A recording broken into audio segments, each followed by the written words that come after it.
नमस्कार, मी डॉक्टर आशुतोष शास्त्री. मी सज्जिती हॉस्पिटल इथे खांदा स्पेशलिस्ट म्हणून कार्यरत आहे.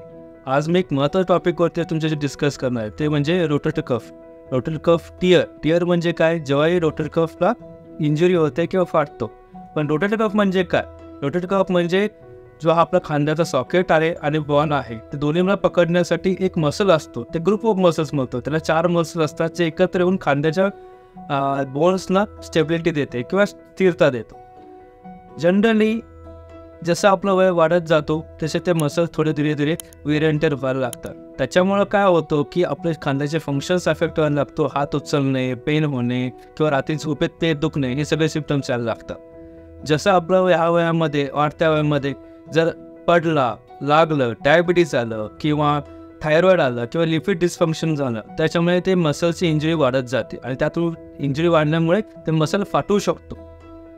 ह्याला आपण डिजनरेटिव्ह रोटेटर कफ टियर म्हणतो. ज्याच्याने त्या मसल फाटल्यामुळे आपला खांदा खूप दुखायला लागतो, विकनेस यायला लागतो, स्टिफ व्हायला लागतो आणि हात उचलायला त्रास होऊन जातो. हा जो त्रास आहे ग्रॅज्युअली वाढत जातो. जो वाढत गेलं म्हणजे काय आहे की तो स्नायू हळूहळू मोठा फाटत चालला आहे. तर अशा वेळी काय करायला लागतं की आपल्याला जर आपला हे जर आजार वाढत गेला आणि एक अशी वेळ येईल की आपला हात उचललाच येणार नाही, त्या वेळेपर्यंत आपण वाट नाही बघायचं आहे. अजून एक परिस्थिती म्हणजे जे यंग पेशंट्समध्ये जे हाय अग्रेसिव्ह स्पोर्ट्स खेळतात, कुस्ती खेळतात किंवा कॉन्टॅक्ट स्पोर्ट्स खेळतात, त्या लोकांमध्ये हाय इंटेन्सिटी इंजुरीमुळे ते मसल पण फाटू शकतो. हे आपले 2 सिनारिओ आहेत जिथे आपल्याला मसल किंवा रोटेटर कफ टियर होऊ शकतो.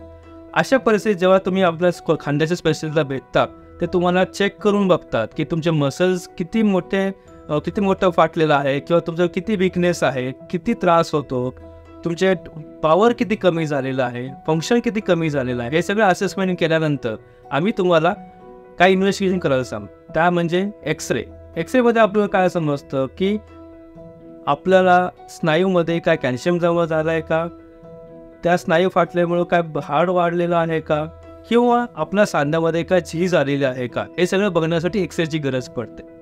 ह्याच्यानंतर जर वाटलं तर आपण MRI करून घेतो. MRIमध्ये काय कळतं? MRIमध्ये आपल्याला मसल, तो रोटेटर कफ किती मोठा फाटलेला आहे, म्हणजे किती मोठा फाटलेला आहे, त्याचा साईज किती आहे, शेप किती आहे, लोकेशन काय आहे आणि जो मसल फाटलेला आहे त्या मसलची क्वालिटी काय अशी आहे. म्हणजे क्वालिटी का महत्त्वाची आहे? जर एकदम मसल मोठा फाटला असेल तर आपण ते परत रिपेअर करू शकतो का, ते बघण्यासाठी त्या मसलची क्वालिटी खूप महत्त्वाची आहे.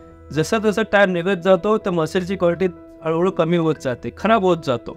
म्हणून जेव्हाही आपला खांद्याचा प्रॉब्लेम येईल तेव्हा आपण शोल्डर स्पेशलिस्टला भेटलं पाहिजे, ज्याच्याने आपल्याला लवकर ह्या सगळ्या प्रॉब्लेम्स पिकअप करता येतील आणि लवकर ट्रीटमेंट चालू करता येईल. ट्रीटमेंट काय याच्यासाठी? ट्रीटमेंट म्हणजे जर समजा स्नायू थोडाच फाटलेला आहे किंवा पार्शियल टियर आहे, अशा परिस्थितीमध्ये जो मसल फाटलेला आहे त्याच्या व्यतिरिक्त जे मसल चांगले आहेत त्यांना आपण स्ट्रॉंग करून त्या मसलचा इन्फ्लुअन्स कमी करतो, म्हणजे त्या टियरचा इन्फ्लुअन्स कमी करतो. त्याच्यामध्ये मेडिसिन्स असतील, एक्सरसाइज असेल, लागलं तर आपण इंजेक्शन देतो. इन केस यातून जर का फरक पडला नाही किंवा मसल पूर्णच फाटला असेल तर अशा वेळी आपण सर्जरी सजेस्ट करतो. अशा वेळी म्हणजे काय की तो मसल जर फाटला, आपण ते 2 पद्धतीने रिपेअर करू शकतो. एक तरी आपण पूर्ण ओपन चिरफाड करून ऑपरेशन करू शकतो किंवा तो दुर्मिळीतनं करू शकतो.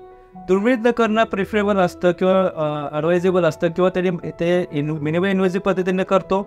चिरफाड कमी होते, स्नायू कमी हँडलिंग केला जातो, त्यामुळे रिकव्हरी पण खूप फास्ट होऊन जाते. ह्याच्यामध्ये आपण काय करतो, जो स्नायू आपण फाटलेला आहे तो जागेवर आणून ते टाके घेऊन रफू केल्यासारखं रिपेअर करून घेतो. ज्याच्याने आपलं काम काय तर फाटलेला किंवा डिस्प्लेस झालेला, जागेवर हल्लेला जो मसल आहे तो जागेवर आणून आम्ही रिपेअर करतो. रिपेअर केल्यानंतर आपण 1.5-2 महिने आपण त्यांना स्लिंग देतो, विथ बेसिक काय एक्सरसाइज आपण शिकवून देऊ त्यांना. एकदा तो स्नायू जे जुळायला लागला आणि एक परिस्थिती आली की जिथे आपलं स्ट्रेंथ इम्प्रूव्ह होत चालले, त्यावेळी आपण ॲग्रेसिव्ह फिजिओथेरपी चालू करतो. जनरली 6व्या-8व्या आठवड्यात आपण चालू करतो.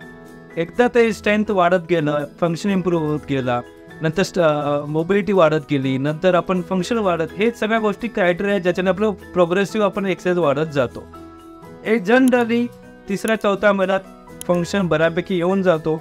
खेळणं, पडणं, फिजिकल ॲक्टिव्हिटी 6व्या-8व्या महिन्यात सुरू करू शकतो. हा जो प्रॉब्लेम आहे हा प्रोग्रेसिव्ह असतो. त्याच्यावर लवकर इंटरव्हेन्शन केलं की रिकव्हरी फास्ट होते. जर मसल खूपच खराब आहे, स्नायूमध्ये ताकदच नाही आहे, स्नायू खराब झाल्यामुळे खांद्यामध्ये झीज आलेली आहे, अशा वेळी तो मसल रिपेअर नाही करतायत. अशा वेळी आपल्याला वेगळे ऑप्शन्स बघावे लागतात. म्हणजे काही मसल ट्रान्सफर्स करायला लागतात किंवा सांधारोपणही करायला लागतो. पण ही वेळ येऊ नये याच्यासाठी आपण लवकरात लवकर आपण आपलं खांदा स्पेशलिस्ट दाखवलं पाहिजे आणि अकॉर्डिंगली ट्रीटमेंट लवकर सुरू केलं पाहिजे, ज्याच्याने एक्स्ट्रीम कंडिशन ट्रीट करण्यापेक्षा आधीच आपण डायग्नोसिस केलं तर आपण लवकर बरं होऊन जाऊ. धन्यवाद.